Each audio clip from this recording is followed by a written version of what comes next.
क्यों चींटी दोस्त? चींटी और कबूतर। गर्मियों का मौसम था। एक चींटी को बहुत तेज प्यास लगी हुई थी। वो पानी की खोज में यहाँ वहाँ भटक रही थी। कुछ ही देर में वो एक नदी के पास पहुँच गई। वो नदी पानी से भरी हुई थी, लेकिन चींटी सीधे उस नदी में नहीं जा सकती थी। इस वजह से वो एक छोटे से पत्थर पर चढ़ गई और वहीं से झुककर नदी का पानी पीने की कोशिश करने लगी। जैसे ही चींटी पानी पीने के लिए नदी की तरफ झुकी, वो नदी में गिर पड़ी। उसी नदी के किनारे एक पेड़ पर बैठा कबूतर ये सब देख रहा था। उसे चींटी की हालत पर दया आ गई और उस कबूतर ने चींटी को बचाने की योजना बनाई।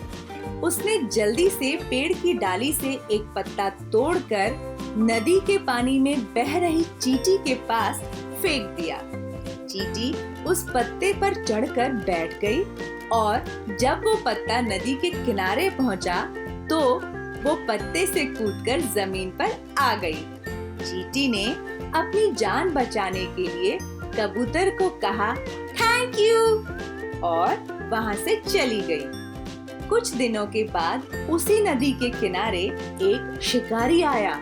उसने कबूतर के घोंसले वाले पेड़ के पास अपना जाल बिछा दिया। जाल पर दाने फैलाकर वो पास की झाड़ी में छिपकर बैठ गया। कबूतर शिकारी और उसके जाल को नहीं देख सका। उसने जमीन पर जब दाना देखा तो वो उसे चुगने के लिए नीचे उतर गया और शिकारी के जाल में फंस गया। उसी समय चींटी भी वहां आ गई।